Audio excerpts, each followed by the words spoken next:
अस्सलाम वालेकुम दोस्तों, आपका दोस्त जुबैर एक बार फिर हाजिर है आपके साथ एक नए एपिसोड के साथ। और मेरी कोशिश रही है कि जामिया की जितनी भी यादें हैं, चाहे वो स्टूडेंट के थ्रू हो या किसी और तरीके से आप तक पहुँचे। तो आज मैं मुलाकात आपकी करवा रहा हूँ एक ऐसी शख्सियत से जो कि 1960 में जामिया में आए थे। और आज हम जानने की कोशिश करेंगे कि जामिया एक एम्प्लॉई की नज़र में कैसी थी, जामिया के उस ज़माने में जामिया बरादरी का कंसेप्ट क्या था, और खट्टी मीठी कुछ यादें जो इससे जुड़ी रहती। तो चलिए मुलाकात करते हैं जनाब सईद साहब से, जो आज हमारे साथ मौजूद हैं। अस्सलाम वालेकुम। जोर से बोलिए।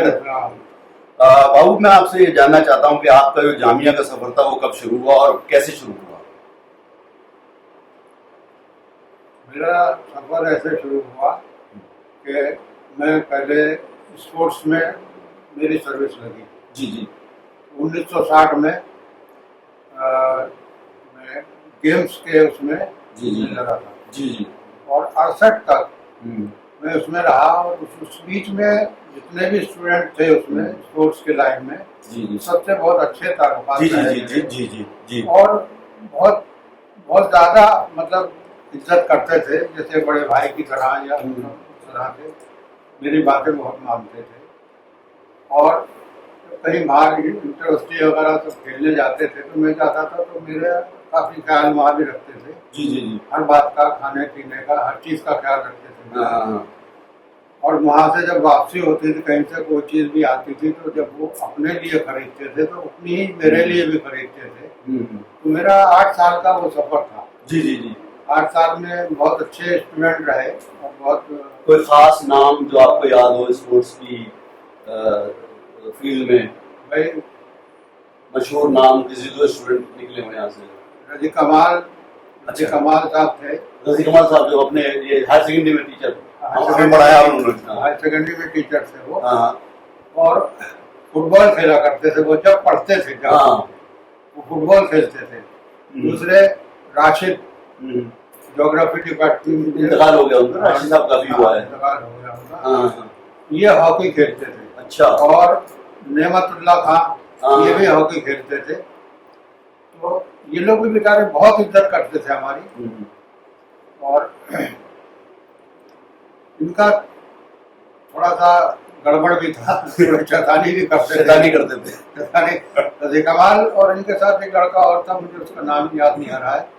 ये लोग मजाकिया बहुत थे। अच्छा। किसी भी जगह, किसी भी महफिल में अपना एक कोई आइटम ऐसा पेश कर देते थे, सब लोग बहुत लतीफा मजाक वाला हाँ। इस तरह का कर देते थे। हाँ। बहुत हंसते थे सब लोग। जी जी जी। बाकी तो सफर अच्छा ही रहा हमारा। तो आप सुना पहलवानी भी किया करते थे, तो वो हाँ। वो स्पोर्ट्स और पहलवानी वो उसका क्या वो उसमें तालमेल ये हुआ था? कि 8 साल के बीच में जो मेरी पहलवानी चल रही थी, जी जी। तो मैं पहलवानी के उस पर जब क्या नाम है, मुझे रिजवी साहब प्रॉक्टर थे। जी जी जी। तो मेरे वालिद साहब से उन्होंने कहा हाँ। कि भाई ये लड़का हमारे मतलब का है, प्रॉक्टर ऑफिस के मतलब का है, हाँ। तो यहाँ झगड़े फसाद होते रहते हैं, तो इसमें ये काम देगा हमें, हाँ। ताकतवर है बहुत। हाँ। तो मुझे उस वक्त 68 में मैं प्रॉक्टर ऑफिस में परमानेंट सर्विस मेरी जब हुई। अच्छा, 1968 68 में। तो वो उस जमाने की जामिया का, मैं आपसे प्रॉक्टर ऑफिस की बात भी जानना चाहूंगा, लेकिन वो जामिया बिरादरी का जो कंसेप्ट है, जो हमने बचपन से सुनते हैं और उनके हमने देखा भी, वो उस पर कुछ रोशनी डाल सकते हैं कि वो उस जमाने में लोग एक दूसरे का ख्याल कैसे रखते थे? उस जमाने में तो इतना लोग ख्याल रखते थे, बहुत कम लोग थे। यूनिवर्सिटी में स्टूडेंट भी बहुत कम थे और एम्प्लॉयज भी बहुत कम थे। हर आदमी को एक दूसरे की बात मालूम होती थी। अगर कोई नहीं दिखा एक दिन तो लोग गुस्से थे, भाई फला आदमी कहा है, तो वो भाई तबीयत खराब है, लोग घर पे जाते थे देखने। यहाँ तक के मेरे सामने, मैं छोटा था जब, तो मेरे वालिद साहब तक को देखने आते थे, जाकिर साहब, डॉक्टर जाकिर हुसैन साहब। हाँ, देखने आते थे। और चाहे वो वाइस चांसलर हो, चाहे वो उस जमाने में प्रिंसिपल हुआ करते थे, डीन वगैरह नहीं होते थे, तो वो लोग भी आते थे, लेक्चरार भी आते थे देखने सबको। मतलब ये नहीं कि मेरे वालिद साहब को ही, बल्कि अगर वहाँ का कोई पियोन भी अगर वो हो गया है। और मेरे वालिद साहब का उस वक्त कई काम होते थे, प्यून नहीं है तो उसका काम कर लिया। अच्छा, और कोचिंग भी करते थे, कोचिंग क्या करते थे? फुटबॉल की कोचिंग करते थे और हॉकी की, मेन उनका ये था। हॉकी बहुत अच्छी खेलते थे। और अपने सरदार जी के बाद में आए थे, हाँ, कुल्लर साहब, हाँ, ये बहुत इज्जत करते थे। अच्छा, उसके जमाने तक खेलते थे वो। अच्छा, आखिर में वो गोलकीपर खेल रहे थे अच्छा, क्योंकि उतना दौड़ भाग नहीं होती थी, हाँ, हाँ, तो वो गोलकीपर खेलते थे, लेकिन वो भी बहुत अच्छा खेलते थे।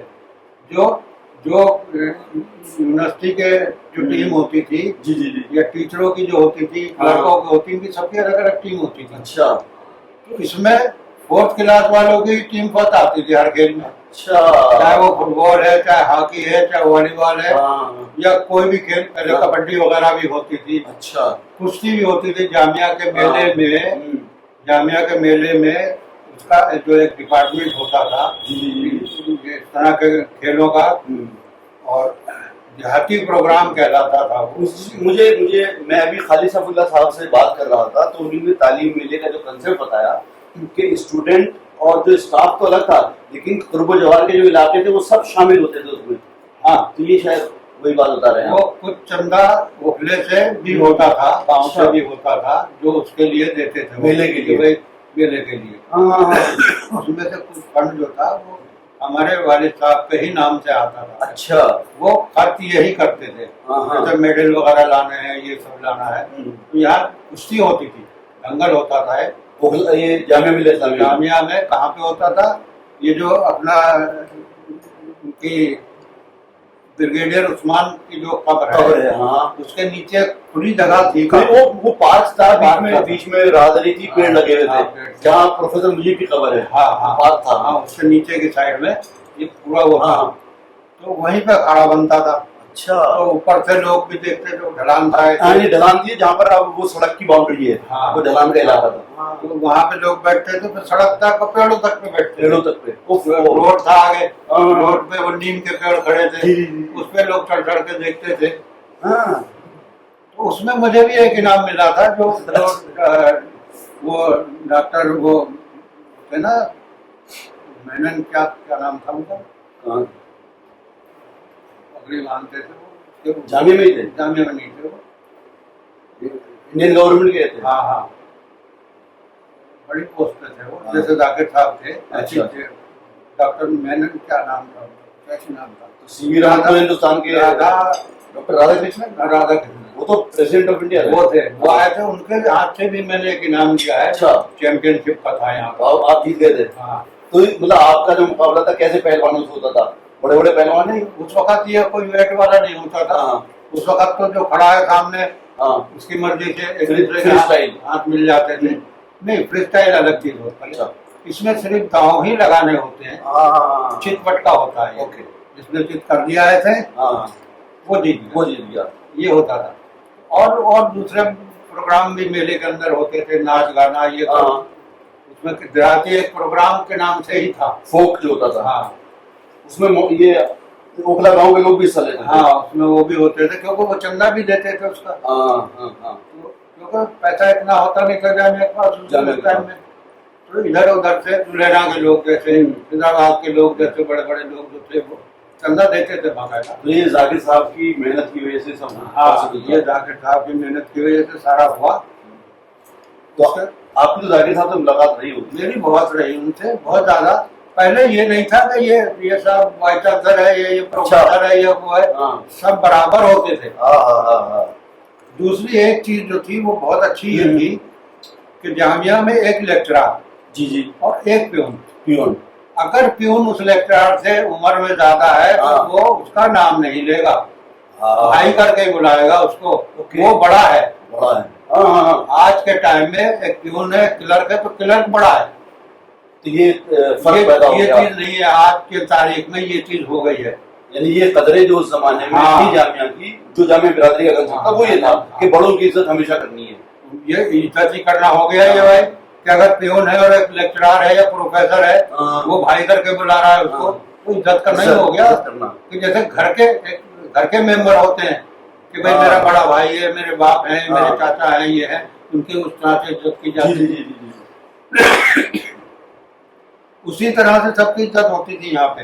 अगर मेरे मेरे सामने, हाँ। मतलब मेरे सामने जो कॉलेज है ये, जी जी कॉलेज की जो बिल्डिंग है जी। नई बन गई है, पहले जो पुरानी बिल्डिंग थी जी जी। इसके बराबर में जिस साइड में कैंटीन है हाँ हाँ। यहाँ टेंट लगे हुए थे। अच्छा हाँ, मैं टेंट तो मैंने भी देखे, इधर डम्पू और कैंटीन के बीच का इलाका जो है। हाँ, वहाँ टेंट लगे हुए थे, बहुत पहले से लगे थे। हाँ, तो था ये कि ये इधर वाली ज्योग्राफी वाली बिल्डिंग जो है ये हॉस्टल था, ये हॉस्टल था। हाँ हॉस्टल था, ये हॉस्टल था, उसमें क्लास हो नहीं जी सकती। जी जी जी। अब ये बिल्डिंग कम पड़ गई थी क्योंकि हाँ। सोशल वर्क वगैरह खुल गया था खुल इसमें, गया था। तो इसलिए वो टेंट लगा दिए गए थे। ठीक। और टेंट में ये होता था अगर प्यून बीमार हो गया तो हाँ। जो लेक्चरार होता था वो कुर्सियां साफ कर लेता था।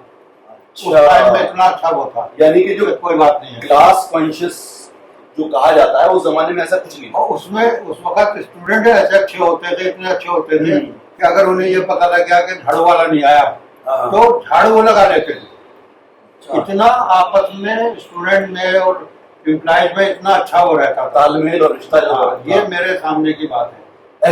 ऐसे कुछ स्टूडेंट कोई रज़ी कमाल साहब वगैरह ये उसी जमाने के लोग हैं। ये तो बाद में आया। बाद में, उससे पहले के कोई ये तो बाद नाम याद है, कोई पुराना नाम? नाम याद नहीं किसी का भी। अच्छा चलिए वो छोड़िए, याद है। क्योंकि आप पहलवानी करते थे तो उस जमाने में जाहिर सी बात है शरारती लड़के भी होते थे, शरीफ बच्चे तो बहुत होते थे। तो जो शरारती बच्चे थे, कोई शरारती बच्चों का किस्सा याद हो आपको जिनको आपने सीधा करा हो, या हो सकता है पिटाई भी करी हो? वो सीधा तो मैंने जब करा जब मैं प्रॉक्टर ऑफिस में आ गया। अच्छा अच्छा, क्या था वो उस वक्त ये था कि मेरा अपॉइंटमेंट जो हुआ था हाँ। वो मुझे रिजवी साहब प्रॉक्टर थे, जी जी जी। उन्होंने मुझे किया था ये। हाँ। क्योंकि वो मेरी कुर्सी उर्सी देखने जाते थे। ठीक। तो हमारे वालिद साहब से उन्होंने कहा कि ये लड़का मेरे मतलब का है, हाँ हाँ आप इसको जो है जी जी जी। दे दो मुझे और मैं इसको प्रॉक्टर ऑफिस में रखा देता हूँ। उन्होंने मेरा अपॉइंटमेंट करा दिया। पहली फुर्सत में उन्होंने ये बता दी, उस वक्त कुछ थोड़ी सी शरारतें बहुत ज्यादा हो गई, तो वो उन्होंने ये बता दिया पहली फुर्सत में कि देखो जो कोई भी बदमाशी करता है इस तरह की, जो काबिले बर्दाश्त है, बर्दाश्त ना हो, कोई किसी को मार रहा है या गाली दे रहा है, आपको पूरी छूट है तो मार सकते हो उसको, जो चीज काबिले बर्दाश्त नहीं, बदतमीजी में आती है। लेकिन पहले मुझे बता देना। अच्छा, क्या ऐसा हो रहा है वहां पे, मैं जा रहा हूँ, कुछ भी हो सकता है। और एक आध को ले भी आना साथ में। अच्छा, ओके ओके, वो प्रूफ रहेगा, हाँ ये थे, प्रूफ रहे, बाद में कहते साहब हम तो थे नहीं। अच्छा, तो बहुत बार हुआ ऐसा, मारपीट हुई, पीट दिया। हम तो पहलवान थे ही, हमने तो पीट दिया, उठा के लिया है, ये कर दिया, जुआ खेल रहे वहाँ इतना दूर पे, वहाँ से उठा के लिया है। ये जुआ भी जो खेलना था जामिया कैंपस में, कैंपस से बाहर या बाहर करते थे? उस वक्त नहीं है तो जामिया की जमीन, मगर कैंपस नहीं था। कैंपस नहीं था वो, कैंपस से थोड़ा सा बाहर था, क्योंकि पूरा खुला हुआ था उस खुला हुआ वक्त, था, जामिया का बाउंड्री वॉल नहीं थी, बाउंड्री कोई थी नहीं। तो वो वहाँ मिट्टी उठ रही थी, तो वो खड्डे थे, गड्ढा कॉलोनी, हाँ गड्ढा कॉलोनी है, गड्ढे थे वहाँ पे, उसी में बैठ के खेल रहे थे। अच्छा, पता लगा तो पहुंच गए हम। उस चक्कर में कि मारपीट ना हो जाए, ये ना हो जाए, तो हमारे और एक दो साथी थे, वो थोड़ा डरते थे इन सब बातों से। हम यूँ डरते थे कि नौकरी है, किसी को डंडा मार दिया, नौकरी चली गई, हो गया, मगर हमें पूरी छूट मिली हुई थी। हम जाते थे, ये सब काम करके आ जाते थे, ले आते थे। ऐसा नहीं है कि वो लड़के हमारी इज्जत नहीं करते थे, करते थे, हमसे छुप के वो काम कर रहे थे। अच्छा, तो फिर लेकिन अगर बाद में प्रॉक्टर को ये पता लगेगा कि भाई हम वहाँ गए थे, जुआ खेला जा रहा था, तो हमने कुछ नहीं किया वहाँ, हमें करना पड़ गया और मारा भी है। लेकिन उसके बाद में भी उधर इज्जत उतनी ही करी उन लोगों ने, और आखिर तक करते रहे, निकल के गए बेचारे। आज भी कहीं गांव में शिकारू कार खेलने जाते हैं, मछली का या उसका, तो बड़ी इज्जत करते हैं, जाने नहीं देते, बिगैर खाना खाए, बिगैर ये करे, जाने नहीं देते लड़के। तो वो किसको पकड़ के लाए थे आप? वो नाम मत बताइएगा। हाँ, उसको पकड़ के लाए? बारह उसको मैं लिया था पकड़ के। कैसे पकड़ा था? उठा के लिया है, तो उसको पकड़ के उठा के कंधे पे डाला और लिया, और पैसे और वो क्या नाम है ताज, दोनों चीज ले आए। तो उसपे के भाई ये कर हो रहा था। हालांकि उसको फिर माफ भी हम नहीं कराया। और ये था कि प्रॉक्टर से तालमेल बहुत अच्छा रहता था, तो हमने कहा छोड़ो, पहली बार गलती करी है, अच्छा तो इसको सजा दे दो, थोड़ी बहुत 5 रुपए का फाइन कर दो। अच्छा, बहुत होते थे 5 रुपए, कर लेगा नहीं, बिल्कुल तो नहीं छोड़ा जा सकता, फाइन तो करना पड़ेगा। इसलिए आप भाई वो पकड़ के, लोगों ने देखा है, वहाँ तमाम लेक्चरर थे, स्टूडेंट भी थे, करना तो पड़ेगा। अच्छा, जो फाइन होता था वो नोटिस बोर्ड पे लगता था, मतलब सबको पता चल जाता था। सबको पता चल जाता था, हर जगह, हर डिपार्टमेंट में लगता था। हाँ हाँ, ताकि उसके पीछे शायद ये हो रहता हो कि बच्चा सुधर जाए। हाँ, और आगे कोई करे ना इस तरह। और ड्यूटियां भी इस तरह से लगती थी। ओखला हेड पे ड्यूटी, ओखला हेड पे जाना मना था स्टूडेंट का। 4 बजे से पहले कोई नहीं जा सकता, अगर जाता है तो 5 रुपया फाइन है इसको। ओहो। और हम ये करते थे उसके लिए। तो आपकी ड्यूटी का जो एरिया था ओखला हेड तक था, ओखला हेड तक। और जो होली फैमिली तक या कहाँ तक? नहीं, वैसे तो यहाँ तक था, मगर जाते तो हम बहुत दूर तक थे। कहाँ तक जाते थे? अगर जैसे लड़कियों की बस है, बीच में कहीं शैतानी हुई उनके साथ, तो उनके साथ हम ओखला फुआरा तक जाते थे। फुआरा बस तक। हाँ, और सुबह को जो बस वहाँ से चलती थी 7:30 बजे 8 बजे, उसको हम लेके वहाँ से साथ में आते थे। तो ये जामिया का ये निजाम था उस जमाने में कि लड़कियों को इस हद तक प्रोटेक्शन दिया। और डीटीसी को बाकायदा ये किया गया था कि ये आदमी हमारा टिकट नहीं लेगा, ये इसलिए इसको हम भेजते हैं कि लड़कियों की हिफाजत रहे। यानी आज जो केजरीवाल सरकार ये लोग बस मार्शल की बात करते हैं, तो आप उस जमाने में मार्शल का काम किया करते थे। तो यानी कि यूनिवर्सिटी की जिम्मेदारी क्लासरूम तक ही महदूद नहीं थी, बच्ची को उसके घर से लाना और उसको घर तक सही सलामत छोड़ के आना। टीटीआई की बच्ची जो होती थी वो ओखला एक्सप्रेस से यहाँ से बैठती थी कुल्चे से, वहाँ भी ड्यूटी होती थी उस टाइम में 4 बजे वहाँ भी ड्यूटी होती थी कि यहाँ कोई लड़कियों को छेड़खानी ना करे। ये बहुत ज्यादा वो किया जाता था यहाँ पे। कॉलेज कैंपस में कोई लड़का सिगरेट नहीं पी सकता, अगर सिगरेट पिएगा तो उसको फाइन हो जाएगा फौरन। जामिया के कैंपस में सिगरेट नहीं पीते थे? नहीं, तो कैंपस के अंदर कोई बच्चा, कोई भी स्टूडेंट, यहाँ तक के लेक्चरर भी कहीं पे खड़े होकर वैसे नहीं पिएगा, स्टाफ रूम में पिएंगे। वो लड़का अगर, पहले तो कैंटीन थी नहीं, और वो छोटी सी खुली थी एक पहले, उसमें जाके वहाँ दमकुओं में खुली थी पहले, तो उसमें जाके वो अपना सिगरेट विगरेट पी सकता है। ये मौलाना की कैंटीन जो थी पहले? मौलाना कैंटीन बाद में हुई थी। अच्छा, एक और थे पहले उन्होंने खोली थी वहाँ, फिर मौलाना ने उस जगह पे खोली थी, फिर कैंटीन तो बहुत बाद में। कुछ ऐसे स्टूडेंट का नाम जो मैंने भी सुना हो और जो हाल फिलहाल के हो, जो जैसे टोंगर, हम जब आए तो हमें टोंगर का नाम बताया गया, और टोंगर का मतलब ऐसा खौफ सा जताया गया, बड़ा खौफनाक आदमी है, और पता नहीं कि हम तो स्कूल में थे, हमें पता भी था। आपको कुछ याद हो? आप तो डॉक्टर ऑफिस में थे, वैसा टोंगर का किस्सा जो प्रोमिनेंट फिगर थे यहाँ की उस जमाने में। टोंगर वैसे बहुत अच्छा स्टूडेंट था, बहुत अच्छा स्टूडेंट था। जामिया की प्रॉपर्टी के लिए अगर उसको कहीं पता लगता था तो वो वहाँ पहुँचता था। अच्छा, ये सारी चीजें उसके अंदर थी, मगर क्या था कि उसको जब प्रेसिडेंट बना दिया गया तो वो जाहिर बात है कि स्टूडेंट की बात भी मानेगा, अगर नहीं मानेगा तो कैसे रहेगा। उस चक्कर में वो कुछ ना कुछ हो जाता था। अच्छा, झड़प हो जाती थी स्टूडेंट से और एडमिनिस्ट्रेशन उनसे हो जाती थी। तो उसमें भी हम जब रोकते थे तो रुक जाते थे, नहीं फिर हमसे भी जबरदस्ती करके घुस रहे हैं या ये कर रहे हैं, ऐसा कुछ नहीं था। इतनी इज्जत फिर भी करते थे लड़के। स्ट्राइक भी कर रहे हैं, स्ट्राइक में भी इतनी इज्जत होती थी। मुझे के जमाने में 72 में एक स्ट्राइक हुई, उसमें बहुत ज्यादा हंगामा था अंदर के लेक्चरर को, इनको किसी को घुसने नहीं देंगे अंदर। अच्छा, मुझे रिजवी को पता लगा, हम साथ में थे, गाड़ी में वहां से आए, मुझे रिजवी यहाँ जो ज्योग्राफी की बिल्डिंग इस गेट से घुसे, सारे में स्टूडेंट थे पूरे, यानी वैसे तो दुनिया भर की बातें बोल रहे थे, लेकिन जब सामने आए तो यकीन करके मानना था, ऐसे बीच में से लड़कों के निकल के चले गए, किसी ने छू नहीं करी। ये मतलब ये इज्जत भी थी, ये इज्जत दी उन्होंने।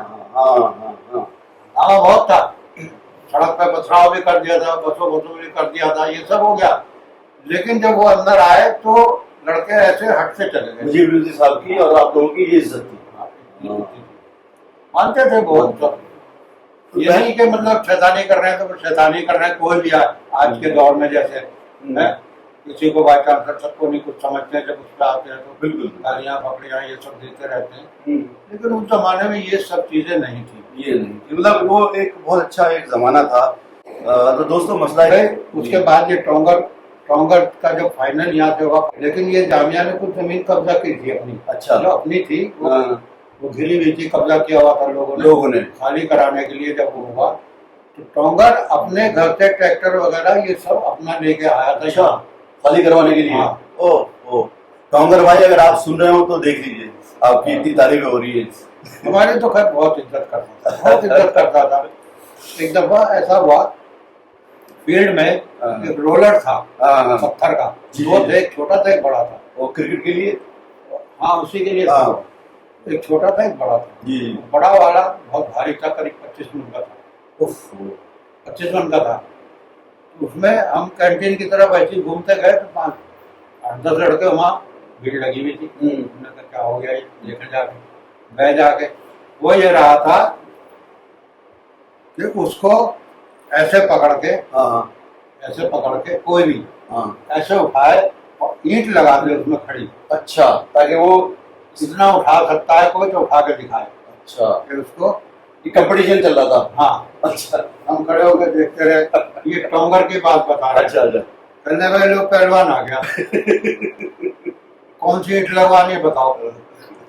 और मैंने खड़े बैठ के ऐसे हाथ डाल के, खड़े होते हैं जितना, ऐसे हाथ यहाँ तक, इतना मैंने उसको उठा दिया। तो लड़के कह रहे हैं भाई ये क्या है, ऐसा है क्या है। हम लोगों से दो से नहीं उठ रहा, इतना तो ये अकेले उठा दिया। इसी को मैंने, जब ये सबसे पहली पिच बनी थी, मैं उसमें था स्पोर्ट्स में सबसे पहले पिच मैंने ही बनाई थी। अच्छा, जामिया की क्रिकेट की। हाँ। और नहीं तो वो बजरी पे उस पे नेट बिछा के खेला करते। जी। तो नफीस तुम्हारे सामने कभी जिक्र आया भी होगा। ये छोटा था, ऐसे ही होगा बस इतना बड़ा। तो मैं जब वो पिच बना रहा था तो रोलर चला रहा था उसपे। अच्छा, अकेले खींचना तो मामूली बात नहीं, उस रोलर को 25 मन का रोलर। मैं उसको खींच रहा था, ये पीछे से ऐसे कर रहा था आपसे। बच्चे था, छोटा था, इसके हाथ फिसल गए और ये रोलर पे टिका, ऐसे टिक के और ऐसे चला गया। ये घुटने मुड़ गए ऐसे, रोलर यहाँ से चढ़ गया। जब इसकी एक चीज निकली, मैंने रोका, मैंने कहा अगर वापस करा तो चूरा हो जाएगी बिल्कुल, पैर से हड्डी फ्रैक्चर हुई थी। उसको उठा के ऐसे पलट दिया था, रोलर को ऐसे उठा के पलट दिया था। आदमी नफीस वगैरह सब मौजूद है, लेना इनसे। जो 4 आदमी उसको पलट नहीं सकते उठा के। मतलब वो इमोशनल एक वो आया और एक था कि ये मुसीबत आ गई है। ताकत भी थी उसको, ताकत भी थी। 66 में मैं ऑल इंडिया चैंपियन रहा हूँ रेसलिंग का। मुझे नहीं मालूम था। और 5 साल दिल्ली चैंपियन रहा उसके बाद। अच्छा, वाह। और 72 में एक मेडल मैंने एयरफोर्स का उठाया था। जी। जो शाहिद भी था उस वक्त। तो उसके बाद उसमें हमने इतनी मेहनत करी, फिर दोबारा से रियाज शुरू करा, तो वो मैंने 74 में उठाया। मुझे तो एक चीज अभी भी याद है, जामिया चूंकि और जामिया और जो लोकेलिटी थी उसमें कोई फर्क तो था नहीं। तो मैं बहुत सारे लोगों को देखता था जो हमारे नाना के पास आते थे, यानी कि वे मेरे मामू हैं और इनके वालिद साहब जो थे, तो वो हड्डियां जोड़ने का जो काम, मतलब किसी की टूट या फ्रैक्चर हो जाए, जोड़ निकल जाए, तो आप लोग किया करते थे वो काम। मैं भी करता हूँ, मैं बहुत छोटे पन से करने लगा था ये काम। अच्छा, तो वो फन आज भी है मेरे पास। जामिया में सबको करीब मालूम है मेरा ये जो है। मेरे पास कम से कम 1,000 लोग ऐसे आए होंगे जो मेडिकल के केस बिगड़े गए, जिन्होंने नहीं कर पाए, प्लेट पड़ेगी, फ्लोर पड़ेगी, ये होगा वो होगा। और अल्लाह के हुक्म से मेरे पास से बिल्कुल सही हो गए। उतरना, टूटना, फूटना, ये सब मैं अपने कर लेता हूँ। तो बहरहाल दोस्तों, ये जामिया की बातें तो ऐसी है जो अगर करते रहे तो चलती रहेगी। 24 मिनट हो गए। मैं यहाँ पर इस एपिसोड को ख़त्म करना चाहूँगा और आपका बहुत बहुत शुक्रिया। और इंशाल्लाह फिर हाजिर होते हैं, अगर मौका लगा तो 1-2 एपिसोड आपके साथ करेंगे और फिर किसी जगह किसी और नए किस्से के साथ किसी और तरीके से जामिया को याद करेंगे। तब तक के लिए खुदा हाफिज़। अस्सलाम वालेकुम।